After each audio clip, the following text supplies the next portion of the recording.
Hello there, I'm Jason Butler and thanks for joining me on another episode of my self-build series. Well, here I am today on Sunday, the day before the team turn up to erect the whole timber frame and put all the panels and the roof on. And we've got ready for them by having all this scaffolding put all around the perimeter of the slab. And that's because obviously we need to make sure we're safe and that the guys can get everything in here and in position before they then start bolting it and screwing it and nailing it all together. And then when they finish building the basic frame, the scaffolders will come back and do a second lift, and basically that's so that they can get to the top ridge. And the top ridge of the building is about 5.2 meters, so it's about a meter off the top of that pole there.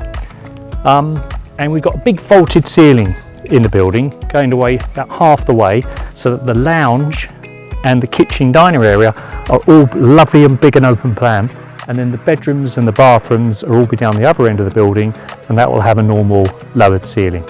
So let me show you around a little bit more of all the rooms. Here's where the patio is going to be, coming out from the patio doors there, so that should be quite nice for what is should be quite a nice little area for sitting out in those nice summer evenings. There'll be a path. The front door, that's where the front door will be. Walk in here, kitchen diner area, and over here is where the large lounge will be. And through here is where the ceiling stops being bolted, and this is a walkway into what will be the main bathroom.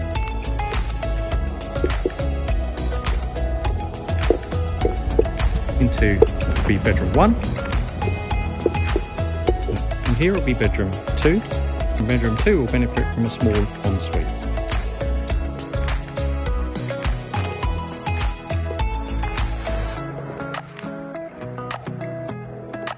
And this will be a little utility cupboard where we're going to keep where the washer dryer will be, and all the electrics and hot water tank. So imagine here, this is walking through the hallway into the main part of the building, and all of this is going to be vaulted ceiling, and this is going to be where the sitting room is, and that's where the folding patio doors are. So here we are, this is the first stage of the scaffolding that's been erected, ready for the team to come and put the frame up. We have a first lift, which is basically what you see here, and then once they've built the basic structure and put the roof trusses on, the scaffolders will come back and put a second lift, which is going to be above there, so that the team can get to the top ridge, which is about 5.5 meters from the ground to the top of the building. And this is to make sure that everyone's safe, that the guys can get to everything and there's no chance of anyone falling.